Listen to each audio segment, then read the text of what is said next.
Hello and gents, students, welcome back to your own channel, Sir Tanupani, exclusive channel for ICSE boards. Yes, my dear superstars.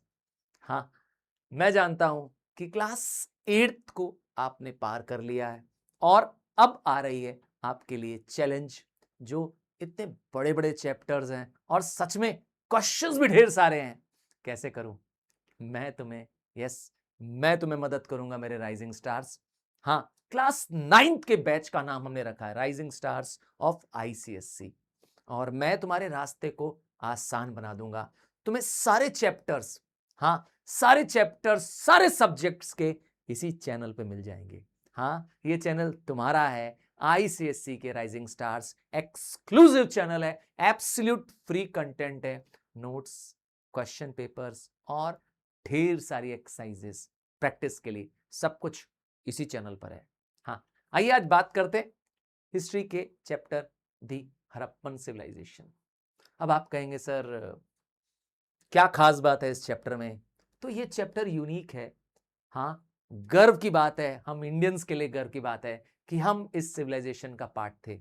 आइए इस chapter को आसान भाषा में, आसान भाषा में तुम्हें समझा दूंगा। इसके बाद कहीं भी कुछ भी खोजने की जरूरत नहीं पड़ेगी, आपके लेटेस्ट सिलेबस के अकॉर्डिंग हम इसको करेंगे। तो ऐसा माना जाता है कि लगभग 2500 साल पहले, बीसीई की बात करता हूं मैं, तो उस समय जब इंसानों ने सबसे पहला अगर मेटल खोजा तो वो आयरन नहीं था, वो था कॉपर। अब आप पूछ सकते हैं सर ऐसा क्यों? क्योंकि कॉपर एक ऐसा मेटल है जो जल्दी किसी के साथ कंबाइन नहीं होता है, इसीलिए आयरन पहला मेटल नहीं था, कॉपर था पहला मेटल। तो इंसानों ने मेटल का यूज किया, स्टोन्स का यूज किया, और इस एज को नाम दिया गया चैल्कोलिथिक पीरियड। बट धीरे धीरे इंसान ने यह समझ लिया कि कॉपर को और स्ट्रॉन्ग, कॉपर को और डक्टाइल बनाया जा सकता है, बस इसमें ऐड करना पड़ेगा टिन या जिंक। नतीजा बन गया ब्रॉन्ज। तो इंसान जैसे जैसे तरक्की कर रहा था, हाँ जैसे जैसे एज बढ़ रही थी, तो इंसान ने बनाना सीख लिया ब्रॉन्ज। और आपको तो पता ही है, हम लोग ब्रॉन्ज मेडल का भी यूज करते हैं। हाँ, रेस में जो थर्ड आता है उसे ब्रॉन्ज मिलता है, याद है? उसी ब्रॉन्ज की बात कर रहे हैं, ब्रॉन्ज से स्टैच्यूज बनती। तो ब्रॉन्ज हार्डर था, ज्यादा बेटर यूज हो सकता था उसके टूल्स एंड वेपन्स, क्योंकि वो जल्दी जंग नहीं लगते हैं, खराब नहीं होते हैं, उसकी शाइन बनी रहती है। इसीलिए एक समय आया जब सारे जो कहते हैं ना लोग थे, वो ब्रॉन्ज का ही यूज कर रहे थे। नतीजा नाम आ गया ब्रॉन्ज एज सिविलाइजेशन। एक ऐसा पीरियड जब लोगों ने ब्रॉन्ज का ही इस्तेमाल करना शुरू कर दिया। और लगभग 2500 बीसी, सोच लीजिए मैं कब की बात कर रहा हूं, अभी हम हैं 2026 में, और वो भी एडी चल रहा है। हम बात कर रहे हैं इससे भी पीछे, मतलब पहले हम बैक जाएंगे 2026 और उसके बाद 2500 बीसी पीछे, मतलब 4500 साल से ज्यादा हो चुका है इन सिविलाइजेशन को। उनमें से Harappan civilisation, Mesopotamian, Chinese and Egyptian civilisation, ये दुनिया की सबसे पुरानी ब्रॉन्ज एज सिविलाइजेशन है। अब आप पूछेंगे सर ये सिविलाइजेशन क्या होता है? तो जब हम सिविलाइजेशन की बात करते हैं तो हम उस टाइम जोन की बात करते हैं जब लोग सिविल सोसाइटीज में रहते थे। हाँ, 4500 साल पहले आपकी मेरी तरह लोग घरों में रहते थे, कपड़े पहनते थे, एक डिसेंट सोसाइटी में रहते थे। हाँ, उनके पास अपना घर था, वो भी ब्रिक के बने घर थे, लोगों के पास सोसाइटी थी। आइए बात करते हैं हड़प्पन सिविलाइजेशन की। ये दुनिया की सबसे पहली सिविलाइजेशंस हैं ब्रॉन्ज एज में। और हड़प्पा नाम कहां से पड़ गया? देखिए, हड़प्पा वो पहली प्लेस है जिसको हमने डिस्कवर किया। दयाराम साहनी 1921 में, ये इंडियन आर्कियोलॉजिस्ट हैं, इन्होंने इसको अनअर्थ किया। जमीन में दफन पूरा शहर जमीन के अंदर है। और जब इसको डग किया गया, खोद के निकाला गया, तो हैरान रह गई पूरी दुनिया, क्योंकि अभी तक अंग्रेज हमें अनसिविलाइज समझते थे, अनकल्चर्ड समझते थे। हमने उनको बताया कि हम दुनिया की पहली सिविलाइजेशन है, मतलब सबसे सिविल रहने वाले, सामाजिक रहने वाले लोग हम थे, हमने दुनिया में फैलाया। तो इसीलिए मैंने कहा गर्व करो। तो इसका नाम इंडस वैली क्यों रखा गया था सर? देखिए इंडस रिवर के आसपास ऐसी बहुत सारी सोसाइटीज मिली जो बरीड अंडर द अर्थ हो गई हैं। मतलब लोगों के घर, शहर के शहर, जमीन के नीचे। सर किसने दफना दिया, आप ये पूछ रहे हैं ना। देखिए हुआ क्या, जब ये सिविलाइजेशन खत्म हो गई, हाँ इसके बारे में बताऊंगा बाद में, तो वहां पर कहते हैं ना चीजें दफन रह गई, जमीन के नीचे चली गई। और आप जब हम खोद के निकाल रहे हैं तो पूरे शहर के शहर को हम देख रहे हैं नीचे। हाँ ये दयाराम साहनी जी ने किया, पहली सिविलाइजेशन खोजी। और इंडस वैली नाम रखा गया क्योंकि इंडस वो रिवर थी जिसकी वैलीज के चारों तरफ ये सिविलाइजेशंस थी। ठीक है, बात करेंगे अब इंडस वैली सिविलाइजेशन में हड़प्पन कल्चर वर्ड जो आता है ये क्या होता है। तो जब हम कल्चर की बात करते हैं, अब आप कल्पना करके देखिए, ये पूरा एक बसा हुआ इलाका है जो 4500 साल पुराना है। तो कल्चर जब हम बात करते हैं तो कल्चर उन ऑब्जेक्ट्स को कहते हैं जो एक अलग से दिखते हैं, एक डिस्टिंक्टिव से होते हैं, और वो किसी एक पर्टिकुलर ज्योग्राफिकल एरिया या एक टाइम पीरियड में पाए जाते हैं, इसीलिए उनको कहते हैं क्या, कल्चर। तो इस जमाने में यस 4500 साल से पहले हमारे खुद के सील्स हुआ करते थे, हमारे खुद के वेट्स होते थे, हाँ तराजू, बीम बैलेंस, और तो और पत्थर खुद के बने ब्रिक्स के घर होते थे, बेक्ड ब्रिक्स। सोचिए उस जमाने में, that is a big big achievement for all human life. हाँ पूरी दुनिया ने हमसे सीखा कॉटन के कपड़े बनाना, इवन सुई धागा उस जमाने में हमने बनाया। हाँ हमने दुनिया को दिया। तो इसीलिए मैंने कहा बहुत गर्व की चीज है हमारा ये हड़प्पन कल्चर। तो कहां से पता चला इनके बारे में, तो मैंने कहा सबसे बेसिक तो यही है कि हमने जमीन के अंदर दफन पूरे के पूरे शहर को देख लिया, और एक दो शहर नहीं, सैकड़ों शहर जो इंडस वैली की, हाँ इंडस नदियों के चारों तरफ थे।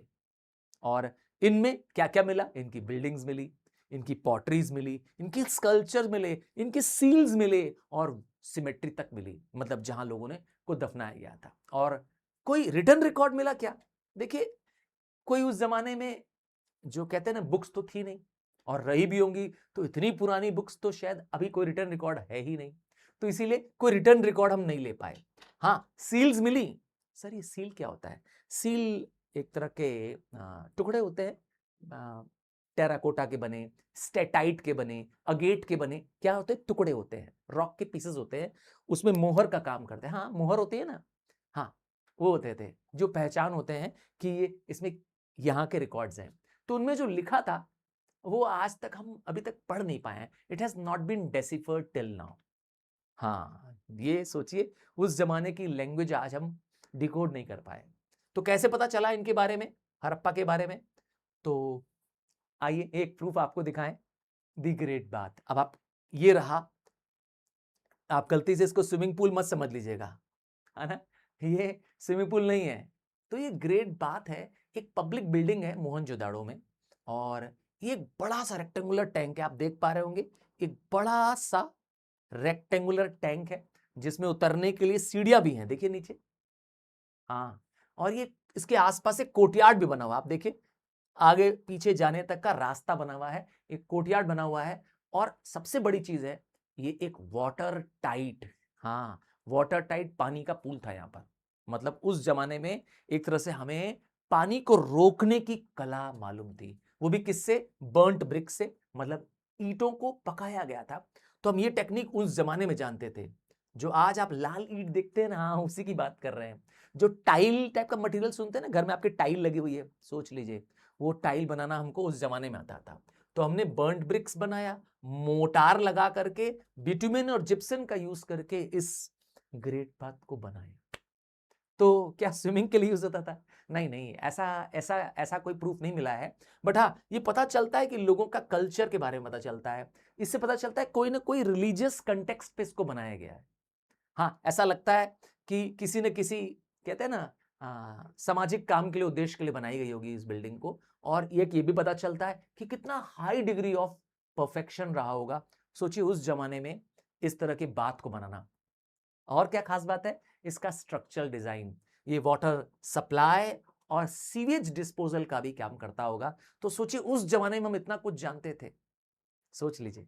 अब आते हैं एक और प्रूफ देते हैं हमारे हड़प्पन कल्चर के, और वो है सिटाडेल। जब हम सिटाडेल की बात करते हैं तो सिटाडेल मतलब एक ऊंचा इलाका, एक तरह से एक ऐसा एरिया जो ऊंचा इलाका है, वहां पर एक बड़ा वॉच टावर है, चारों तरफ बड़ी दीवार है। क्यों? ताकि यहां पर रूलिंग क्लास के घर बनाए जा सके, यहां पर सारी इंपॉर्टेंट बिल्डिंग्स हो। और बाकी जो नीचे इलाका था उसका नाम था लोअर टाउन। अब आप इसमें कल्पना करिए, तो आपको ये दिखाता हूं। ये जो ऊंचा सा दिख रहा है ये वॉच टावर है, और इसके चारों तरफ बड़ी सी दीवार बना दी गई है यहां पर। तो इसके ऊपर जितने भी, हाँ, जितने भी घर बने हुए हैं उनको फोर्टिफाइड किया गया है, मतलब उनकी रक्षा के लिए बड़ी बाउंड्री बनाई गई है। और यहाँ पे सारी इंपॉर्टेंट बिल्डिंग्स हैं, रूलिंग क्लास के, मतलब उस जमाने में जो रूलर्स होंगे उनके घर होंगे, ठीक है। और बाकी नीचे वाला इलाका जिसे लोअर टाउन कहा गया है, मतलब वहां पर जहां कमर्शियल एक्टिविटीज हो रही है, वहां पर जब आम आदमी रह रहा है। बात समझ आ गई है? अब क्या क्या है वहां पर, आइए सिटाडेल में क्या क्या मौजूद है। तो मैंने कहा सिटाडेल में मौजूद है ग्रेट बार, जो मैंने अभी थोड़ी देर पहले दिखाया आपको, ग्रेनरीज मौजूद है, असेंबली हॉल है, वर्कशॉप्स हैं। तो सिटाडेल से क्या पता चलता है? तो सिटाडेल से पता चलता है कितनी इलेबोरेट प्लानिंग थी उनके पास। उस जमाने में उनको पता था कि शहर के एक हाई क्लास के लोग या रूलिंग क्लास के लोगों को अलग रहना है। हाँ, उनके लिए अलग डेवलपमेंट था। और इससे पता चलता है कि हड़प्पा एक अर्बन सिविलाइजेशन थी। हाँ, अर्बन सोसाइटी मतलब शहरी लोग थे वो लोग। और क्या खास बात है, इनसे पता चलता है कि वहां पर किसी न किसी तरह की पॉलिटिकल ऑर्गेनाइजेशन रही होगी, कोई ना कोई सोशल डिवीजन भी रहा होगा समाज में। जैसे आज 4 वर्ण है ना, 4 वर्ण है ना, पता होगा, ब्राह्मण, क्षत्रिय, वैश्य, शूद्र। तो जरूर उस जमाने में भी सोशल क्लासिफिकेशन रहा होगा। तो सिटाडेल में हाई क्लास के लोग रहते होंगे, और दूसरा बचा हुआ हिस्सा जो लोअर टाउन था, हाँ, वहां पर लोअर क्लास के लोग रहते होंगे। और आपको मैंने बताया क्या कमाल की चीज है, सील्स। सील्स मतलब वो पत्थर के टुकड़े, हाँ, सील पत्थर के टुकड़े हैं। देखिए आप, हाँ, ये मत सोचिए हमेशा हाँ, ये रेक्टेंगल शेप मिलेंगे, इनके कई सारे शेप्स थे, इवन सर्कुलर शेप भी हैं। तो ये सील्स में आप देखेंगे कि डिजाइन्स बने, इवन आप देखिए, आपको ध्यान से दिखाई देगा एलिफेंट के सील मिलेंगे, कुछ बफेलोस के सील मिलेंगे, गोट के सील मिलेंगे, राइनोसरस के सील मिलेंगे। हाँ हाँ, वो एनिमल्स हजारों साल पहले, हाँ, थे, और इंसानों ने उनको बनाया। तो ये सील्स हमने बनाई क्यों, ये आप पूछना चाहते हैं। तो ये सील्स में हमारा स्क्रिप्ट है, इन सील्स से हमें रिलीजन का पता चलता है, इन सील्स से religious belief of the Harappans का पता चलता है। ये यूज होती थी ट्रेड के कंटेक्स्ट में, ये यूज होती थी, कहते हैं ना, आइडेंटिफिकेशन के कंटेक्स्ट में। कहीं लगी है सील तो ये पता चल गया कि यहाँ की है, ठीक है। किस किस मटेरियल की बनी होती थी सील? तो सील बनी होती थी टेराकोटा, स्टेटाइट और अगेट नाम के, हाँ, ये पत्थर के टाइप्स होते हैं, ये रॉक्स के टाइप होते हैं। आइए कुछ आपको सील्स के बारे में कुछ और बताएं जो आपको आश्चर्य कर देंगे। हाँ, तुम भगवान शिव की पूजा करते हो क्या? भगवान महादेव की पूजा करते हो क्या? हाँ हाँ, भोलेनाथ की। तो आपको दिखाते हैं भोलेनाथ जो उस जमाने में मौजूद थे। आपको यकीन नहीं होगा, पर यकीन करना पड़ेगा। 4500 साल पहले भगवान शिव इस रूप में, जिसे कहते हैं शिवा पशुपति, ध्यान से देखेंगे तो आप भगवान शिव के आसपास कई सारे जीव, कई सारे जानवर दिखाई दे रहे हैं जो भगवान शिव, हाँ, पशुपति नाम पे देखिए क्या है, पशुओं के रक्षक, पालक, हाँ, भगवान भोले शंकर, इसीलिए पशुपति महादेव।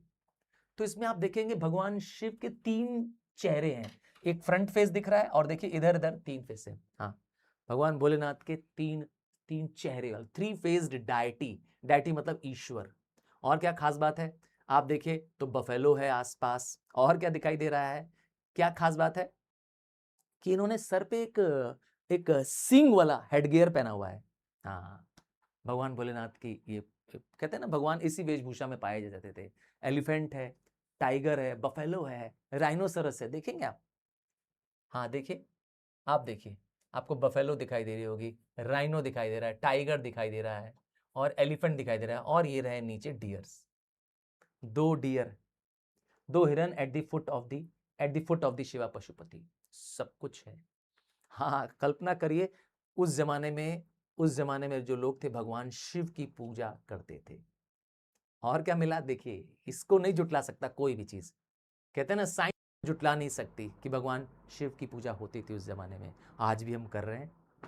अब आते हैं एक और सील को दिखाते हैं, और ये थोड़ा माइथोलॉजिकल सील है। अभी तक तो हमने ऐसे किसी जीव को नहीं देखा है, पर ये आप जो जीव दिखाने जा रहे हैं आपको, ये जो ऑर्गेनिज्म दिखाने जा रहे हैं वो है यूनिकॉर्न, मतलब एक सींग वाला घोड़ा। हाँ, अब ऐसा कोई हमारे पास प्रूफ तो नहीं मिला है, और ये क्या लिखा है हम इसको अभी तक पढ़ भी नहीं पाए हैं। तो सील्स हेल्प करते थे ये पता करने में, कमर्शियल एक्टिविटीज के बारे में हेल्प करते थे, मैंने कहा मोहर लगाने में, ये बताने में कि ये गुड्स यहाँ के बने, ठीक है। तो ट्रेडर्स यूज करते थे इन सील्स को। एक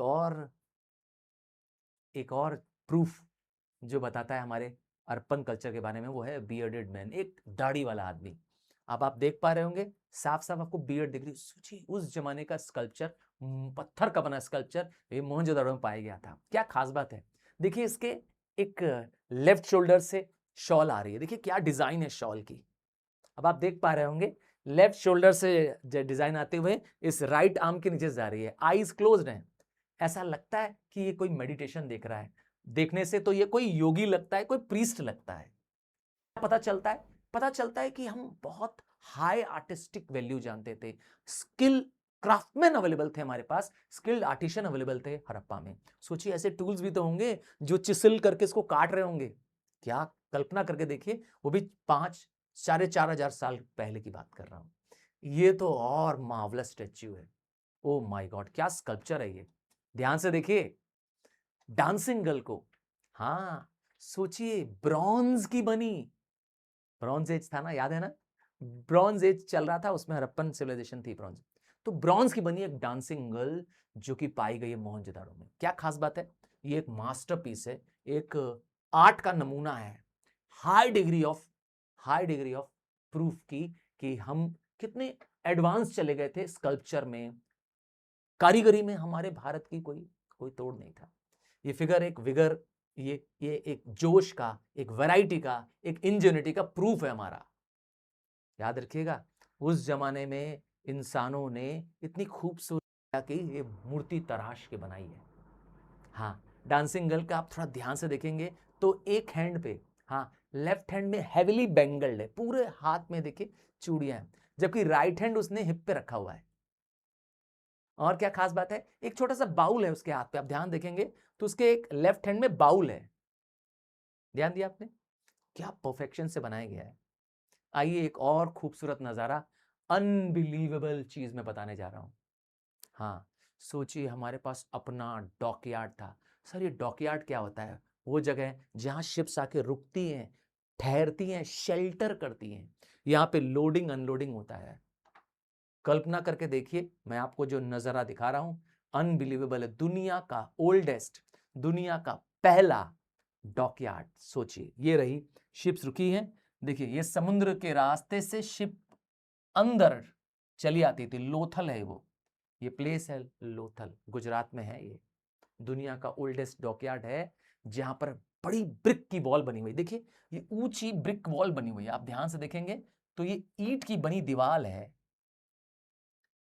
देखिए ईंट की बनी दीवार है, और समुद्र का पानी अंदर तक आ रहा है। ये काम होता था ट्रेडिंग मैन्युफैक्चरिंग सेंटर के रूप में। इससे ये भी पता चलता है कि हम एक्सटर्नल ट्रेड भी जानते थे। सोचिए 4,000 साल पहले भारत को एक्सटर्नल ट्रेड करना आता था, इंटरनल ट्रेड जानते थे। और तो और हमें जरूर पानी के रिलेटेड भी बहुत सारी जानकारियां थी, हाइड्रोलिक नॉलेज था कि कब हाई टाइड्स आती होंगी, भाई उसी के अकॉर्डिंग तो बोट्स अंदर आती होंगी लोथल के अंदर। कल्पना करके देखिए कितनी एडवांस नॉलेज थी उस जमाने में।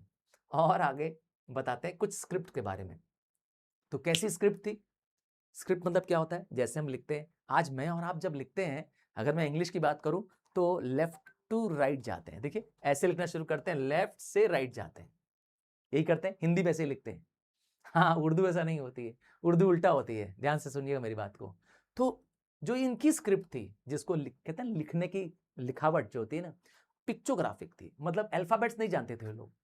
जैसे हम लोग हिंदी लिखते हैं तो अ आ ई लिखते हैं, वर्ण लिखते हैं, इंग्लिश लिखते हैं तो ए बी सी लिखते हैं, अल्फाबेट्स लिखते हैं। इनकी स्क्रिप्ट पिक्चोग्राफिक थी, क्योंकि इनमें खूब सारे बर्ड्स, फिशेस और वैरायटी ऑफ ह्यूमन फॉर्म्स पाए गए हैं। हाँ, बहुत सारी स्क्रिप्ट में लिखावट जो है उसमें पिक्चर्स बने हुए हैं, तो इसको कहा गया है पिक्चोग्राफिक स्क्रिप्ट है। बट मैंने कहा ना, हम इतने भी एडवांस्ड हो गए हैं पर अभी इनकी स्क्रिप्ट को पढ़ नहीं पा रहे। हाँ, पर स्क्रिप्ट है तो इससे ये भी पता चलता है कि ये लोग, हाँ, ये लोग लिटरेट लोग थे, मतलब इनको पढ़ने लिखने आता होगा।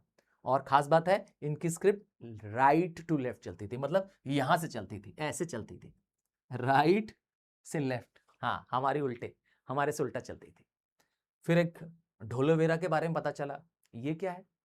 ये एक सिटी है, हड़प्पा की सिटी है, ये रान ऑफ कच्छ इलाके में पाया गया है शहर। इसको यूनेस्को ने वर्ल्ड हेरिटेज ऑलरेडी घोषित कर रखा है। ये भी एक अर्बन सेटलमेंट है, वेल प्रिजर्व्ड सेटलमेंट है, मतलब जमीन से खोदा गया तो एज इट इज उस जमाने का शहर मिल गया।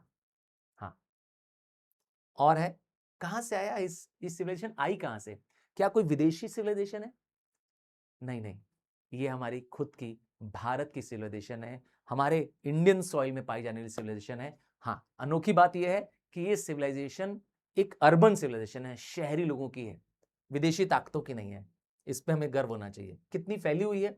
तो लगभग 1.3 मिलियन स्क्वायर किलोमीटर एरिया में फैला हुआ है। ट्रायंगुलर शेप का ये सिविलाइजेशन है, और खास बात क्या है, ये one of the largest area में फैला सिविलाइजेशन है। प्लेसेस कहां से है? सुक्ता जंडर से लेकर के अलामगीर, और वहां से लेकर मंडू, ये 3 पॉइंट्स हैं, एक्सट्रीम पॉइंट हैं। इन तीनों के बीच में ये पूरी सिचुएशन है। और इनमें मेन शहर कौन कौन से हैं? इनमें मेन शहर है मोहनजोदाड़ो। हाँ, मोहनजोदाड़ो, जिसको हम कहते हैं माउंड ऑफ डेड। हाँ, एक सिंधी वर्ड है। और दूसरा है हड़प्पा, जिसके बारे में मैं डिस्कस ही कर रहा हूं। तीसरा है कालीबंगन, और चौथा है लोथल, जिसको अभी मैंने दिखाया, दुनिया की सबसे ओल्डेस्ट डॉकयार्ड। अब बात करते हैं एक और अनोखी चीज की, वो है अर्बन प्लानिंग। मतलब शहर जो थे एक प्लान के अकॉर्डिंग, एक मैप के अकॉर्डिंग बनाए गए थे, ऐसे नहीं कहीं भी कुछ बना दिया था। हाँ, उनमें से हड़प्पा इन मोंटगोमेरी डिस्ट्रिक्ट ऑफ पंजाब, दूसरा मोहनजोदाड़ो इन लारकन डिस्ट्रिक्ट। ये दोनों जो हैं, ये पूरे डेवलप्ड हैं। आपको पता होना चाहिए, लारकन वो एरिया है सिंध नाम के एक प्लेस में, पाकिस्तान में आजकल है ये। यहाँ पर सिंधी लोग रहते थे। हाँ, आज भी यहाँ के सिंधी जो है पूरे विश्व में फैले हुए हैं। चलिए बात करेंगे अब अर्बन प्लानिंग की। इस नज़ारे को देखिए और आपको यकीन हो जाएगा कि किस तरह से डेवलप्ड मकान, सड़कें बनी हुई हैं, सीवर सिस्टम बना हुआ है। हाँ, तो शहरों को 2 पार्ट में डिवाइड किया गया था। एक हिस्सा जो ऊंचा हिस्सा था, जिसका रेज्ड पार्ट कहा गया था सिटाडेल, जहां पर मैंने कहा रूलिंग क्लास लोग होते थे, जहां पे इंपॉर्टेंट बिल्डिंग्स होती थी। और बाकी दूसरा हिस्सा, उसको नाम दिया था लोअर टाउन।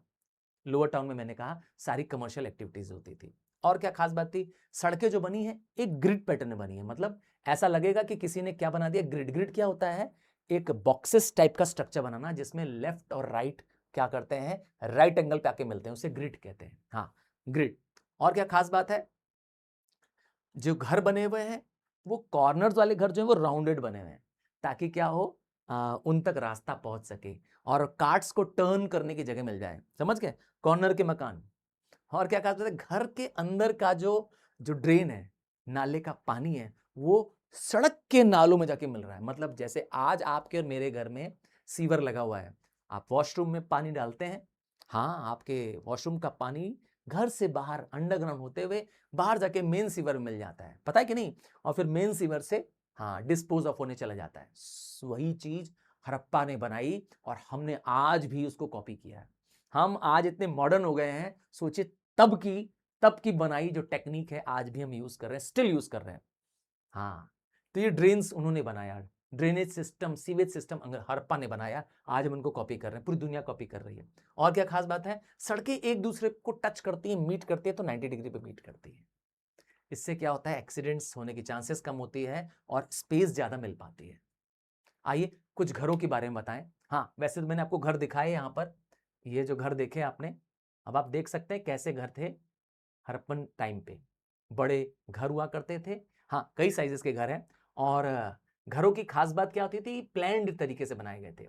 ऐसा बनाया गया था कि अगर फ्लड्स भी आए तो घरों पे पानी ना आ पाए। मतलब घरों को एक रेज्ड एरिया में बनाया गया था, थोड़े से ऊंचे इलाके में घर बनाया गया था, ताकि नदियों का बाढ़ का पानी न डुबा पाए। और क्या खास बात थी, घर कई साइजेस के थे, छोटे एक सिंगल कमरे वाले मकान भी थे, तो बड़े घर जिनमें कोर्टयार्ड भी था, 12-12 कमरे भी थे, और तो और हर घर में एक प्राइवेट वेल हुआ करता था, अपने खुद का कुआं और वॉशरूम्स, हाँ टॉयलेट्स होते थे। घरों में इंटरनल ड्रेन्स बने थे, मतलब अंदर ही अंदर ड्रेन कनेक्टेड था, जो स्ट्रीट के ड्रेन से, नालों से जाके मिल जाता था। हाँ, ड्रेन मतलब नाला होता है। और क्या खास बात थी? The entrance to the house from the narrow lane, मतलब घर को आने के लिए पतली सड़क होती थी। ठीक, ध्यान सुनिएगा, घर को आने के लिए आप देखिए इधर उधर साइड्स में क्या है, मकान बने हुए, ये बीच से स्ट्रीट जा रही है। ये दिखा रहा है कि स्ट्रीट्स के कॉर्नर्स पे मकान थे, घर को जाने के लिए नैरो लेन्स मिलती थी। और क्या खास बात थी? किचन को भी बनाया गया था, तो घर के एक शेल्टर्ड एरिया में बनाया गया था किचन को। ग्राउंड फ्लोर में वहां पे स्टोर रूम हुआ करता था, मतलब जहां पे अनाज स्टोर कर सकते हैं, और कुआं भी होता था नीचे वाले फ्लोर पे, ग्राउंड फ्लोर पे। घर ब्रिक के या वुड के बनते थे। घर में दरवाजे, खिड़कियां और इवन रोशनदान, जिसको वेंटिलेटर्स है, वो सब जो तुम्हारे घर में है, हाँ, वो सब हड़प्पा के घरों में होता था 4500 साल पहले, है ना? अनबिलीवेबल चीजें हो रही हैं, सोच लीजिए। और 4500 साल पहले हमारे पूर्वजों ने कर दिखाया। आइए कुछ और मॉन्यूमेंटल स्ट्रक्चर, कुछ बड़े स्ट्रक्चर्स की बात करें। उनमें से एक बताता हूं, ग्रेट ग्रैनरीज। सर ये ग्रैनरी होता क्या है? देखिए, आपको जो दिख रहा होगा वो समझ में तो नहीं आ रहा होगा क्या है, बट ये जो आपको रेक्टेंगुलर पीसेस दिख रहे हैं, ये बड़ी बड़ी ग्रैनरी है। ग्रैनरी मतलब होता है जहां अनाज स्टोर करते हैं। हाँ, ग्रेन्स को कट करने के बाद, धूप में सुखाने के बाद यहाँ पे स्टोर कर देते हैं, इसे कहते हैं ग्रेनरी। हाँ, हड़प्पा में ऐसी 6 ग्रेनरीज एक रो में, तो ऐसी 6 ग्रेनरीज होती थी। ये आप देखेंगे 1 2 3 4 5 6, 6 इधर हो गई, 6 इधर हो गई, तो 2 रो में 6 ग्रेनरीज बनी थी।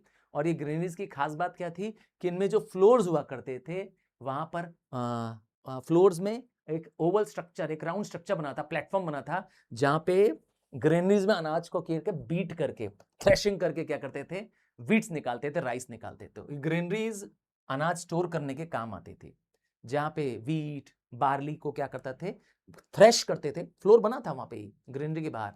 और वर्कर्स के लिए भी सोचिए, इतना प्लान थे कि वर्कर्स के लिए भी कमरे बने थे। जो वर्कर्स यहाँ ग्रेनरीज में काम करें, इनके लिए भी कमरे बने हुए थे, वो आज भी मिले हैं, सोच लीजिए। और आते हैं ट्रेड्स के बारे में समझते हैं। हड़प्पन्स को ट्रेड करने आता था। ट्रेड में वो स्टोन्स का ट्रेड करते थे, शेल्स का ट्रेड करते थे, मेटल्स का ट्रेड करते थे। और ऐसा देखा गया है कि कई सारे आसपास के सिविलाइजेशंस में उनके वो सारे सील्स पाए गए हैं। हाँ, प्रूव हुआ है। और एक्सटर्नल ट्रेड तो ये भी प्रूव हो चुका है भाई, अगर हमारे पास लोथल डॉकयार्ड है, तो डॉकयार्ड से तो हम जाते होंगे ना। और तो और ऐसा मेसोपोटामियन सिविलाइजेशन में भी उनके कुछ रिकॉर्ड्स मिले हैं। हाँ, वहां पे ऐसे कुछ रिकॉर्ड्स, कुछ ऐसे सील्स मिले हैं जो इंडस वैली के हैं। हाँ, पहले इंडस वैली का नाम था मेलुआ। हाँ, वहां पे पाए गए हैं मेसोपोटामियन सिविलाइजेशन में, जिससे प्रूव होता है कि हमारे हमारे पूर्वज इतने डेवलप थे कि वो उस जमाने में एक्सपोर्ट इंपोर्ट करना जानते थे। और तो और वहां पर वेट एंड मेजर्स भी थे, आज की तरह। उनके पास, जैसे हमारे पास ना लोहे के बटकरे होते हैं, आपने देखा होगा तराजू, जो जो सब्जी वाला होता है, उसमें देखा एक तरफ वो वेट रखता है लोहे का। हाँ, तो वैसे ही वेट्स थे, वो भी क्यूबिक शेप में। एक फिक्स्ड क्यूबाइडल स्टोन होते थे, जिनका वेट जो होता था वो 16 के यूनिट में होता था। मतलब 16 तो डबल कर देंगे 32, ट्रिपल कर देंगे 48, 4 टाइम्स कर देंगे 64। 16 के मल्टीपल्स में होते थे अगर बड़े वेट होने थे। तो छोटे वेट मल्टीपल छोटे थे तो 16 से डिवाइड कर दीजिए, 8 4 2 ऐसे। अब आप देखिए अलग अलग साइज है, सब क्यूबिकल शेप में है, सब क्यूबिकल शेप में है। ये फिक्स्ड स्टोन होते थे, जिससे पता चलता है कि they have the defined art of weight and measures, मतलब उनको तौलना, नापना आता था। और क्या खास बात है, आर्ट एंड क्राफ्ट की, मतलब हड़प्पन की आर्ट एंड पॉटरीज, मतलब क्राफ्ट वर्क, उनकी बनी ग्लॉसी एंड शाइनिंग पॉटरी आज भी हम वैसी बनाने की कोशिश करते हैं, तो उतने परफेक्शन से नहीं बना पाते हैं। पॉटर्स व्हील पाए गए हैं, जिसपे ना वो जो चाक होता है ना, जिसपे पहिया चला करके हाँ बनाते हैं, वो ब्लैक रंग की ज्योमेट्रिकल पॉटरीज आज भी बनती हैं। पर मैंने कहा उतनी सुंदर उतनी सिपन जितनी हड़प्पन बनाई थी वैसे आज तक नहीं बनी है। हाँ वैसे ही पाई गई है ये पॉटरीज हड़प्पन कल्चर सिविलाइजेशन में बहुत जगह पाई गई है।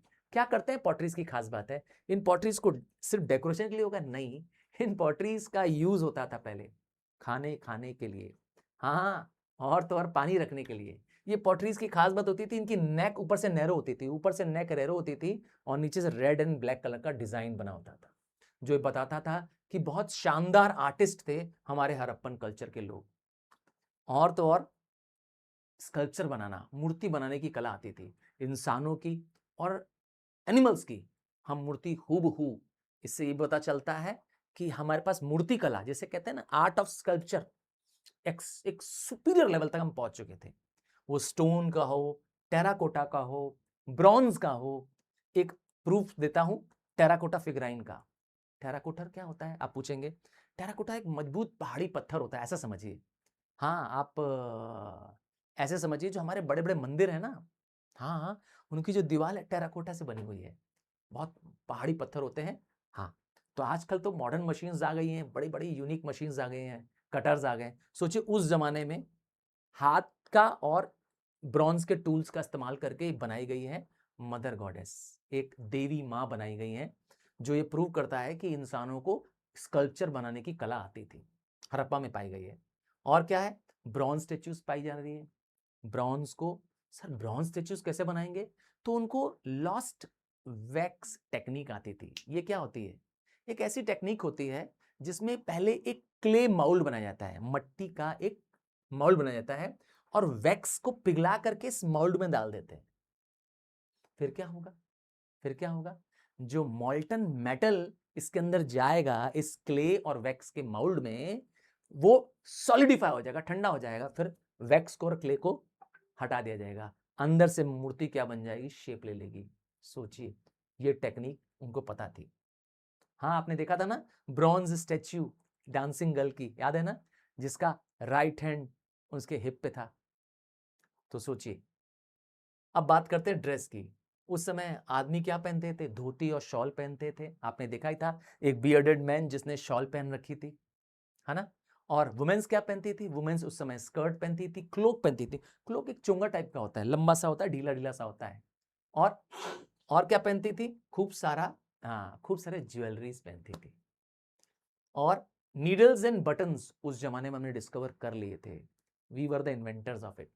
अच्छा ज्वेलरी देखेंगे तो आप दंग हो जाएंगे, क्या खूबसूरत ज्वेलरी, इवन मेन भी पहनते थे ज्वेलरीज, जिसमें नेकलेस आप देख लीजिए कितना बड़ा सा शानदार सा नेकलेस है, और रिंग्स हैं देख लीजिए, अंगूठियां रखी हुई हैं, है ना, एंकलेट्स हैं, हाँ हाथ में पहनने वाले जो क्या बोलते हैं ब्रेसलेट्स हैं, और हेड गियर्स हैं कई सारे, देखिए बार बार पहनने वाले इयररिंग्स हैं, गोल्ड के हैं, आइवरी के हैं, और प्रेशियस स्टोन्स के बने हुए हैं।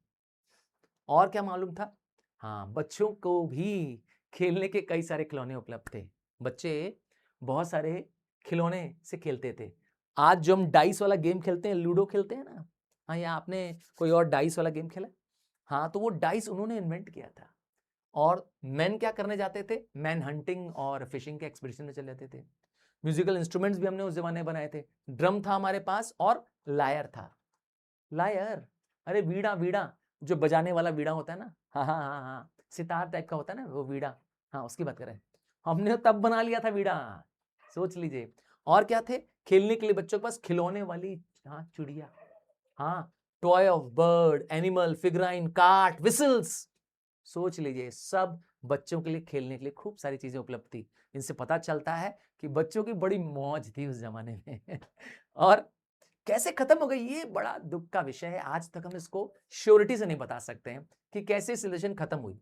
ऐसा माना जाता है कि कुछ क्लाइमेटिक आपदा आई, जैसे फ्लड हो सकता है आया हो, और ये पूरा इंडस वैली है ना, नदी है ना, हो सकता है सब डूब गए हो, ये अर्थक्वेक आया हो, या ऐसा भी माना जा सकता है कि पूरी एरिया में सूखा पड़ गया हो, ड्रॉट आ गया और सब भूख प्यास से मर गए हो। भाई देखिए एक बहुत लंबा स्पैन ऑफ हिस्ट्री हो चुका है, या जंगल पूरे कट गए हो, लोग उसमें मर गए हो। या तो ऐसा भी माना जाता है, आखिरी बिलीव ये भी है कि आर्यंस ने अटैक कर दिया। आर्यंस वो थे जो सेंट्रल एशिया से आए थे और इनके पास तलवारें थी, मेटल रॉड्स थे, और हो सकता है इन जो इंडस वैली वाले जो लोग हैं हमारे, वो थोड़े बिजनेस ओरिएंटेड लोग थे, अर्बन सिविलाइजेशन थी, और ये थोड़े हुलिगन्स टाइप के लोग थे। हो सकता है इन्होंने मार दिया हो, अभी वी आर नॉट श्योर, अभी हमारे पास कोई प्रूफ नहीं है इसका। तो क्या सीख मिलती है इतने बड़े हड़प्पन सिविलाइजेशन से? तो मैंने कहा ना, हड़प्पन सिविलाइजेशन पूरी दुनिया को सीख देता है, पूरी दुनिया को बेक्ड पॉटरी बनाना, ब्रिक्स बनाना। हाँ, ईंट जिससे आज आपके तुम्हारे मकान आज हम बना रहे हैं, वो लाल ईंट उनको बनाने तब आता था। मोतियां बनाने आती थी, ज्वेलरी बनाने आती थी, टेक्सटाइल कपड़ा तक बनाने आना था। सोचिए, पूरी दुनिया ने उनसे कॉटन बनाना सीखा। तो कई बार इसको कहा गया है सिविलाइजेशन ऑफ कॉटन्स। और क्या खास बात है, यहीं से दुनिया से पूरे कॉटन फैला भी। और हमने भगवान शिव की पहली, कह सकते हैं, अगर प्रतिमा पाई या सील पाया तो वहां पाया। फीमेल गॉडेस के बारे में हमें पता चला। लोग सेक्रेड ट्रीज की पूजा करते हैं, आज भी हम करते हैं। हाँ, आपको पता होना चाहिए, हमारे धर्म में बहुत सारे लोग पीपल की पूजा करते हैं, बैनियन ट्री की पूजा करते हैं। हाँ, स्त्रियां उसके चक्कर काटती हैं, डोरिया लगाती हैं उस पर। बहुत सारे एनिमल्स, सरपेंट्स, रिलीजियस सिंबल्स, ये सब हमें मिले इंडस वैली से, हड़प्पन कल्चर से।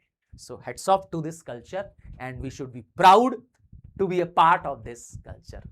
मैं यकीन के साथ कह सकता हूं कि ये पूरा चैप्टर मेरे सिंपल लैंग्वेज में आपको ये सब मिल जाएगा, हमारे टेलीग्राम चैनल पे मिल जाएगा। आपको टेंशन लेने की जरूरत नहीं है। आपको इस चैप्टर से रिलेटेड एमसीक्यूज में दूंगा। हाँ, पर एमसीक्यूज के लिए, आपको क्वेश्चंस करने के लिए, डीपीपीस करने के लिए आपको हमारी वेबसाइट sirtarunrupani.com का इस्तेमाल करना पड़ेगा। इस वेबसाइट पे सब कुछ आपके लिए एब्सोल्युटली फ्रीली अवेलेबल है। आप वहां से जाकर के भी नोट्स डाउनलोड कर सकते हैं। एक बार रजिस्टर करना है, एक बार रजिस्टर करना है, और वहां पे सारी चीजें आपके लिए एब्सोल्युटली फ्रीली अवेलेबल है। सो मेरे राइजिंग स्टार हो तो प्लीज करो मेरी मदद, अपने सारे फ्रेंड्स को इनको शेयर कर दो, ताकि मैं आपके लिए और यूनिक और एक्सक्लूसिव कंटेंट ला सकूं, और वो भी absolutely free. So love you and God bless you. Only one thing you do is sharing and caring. तो share with your friends. Bye.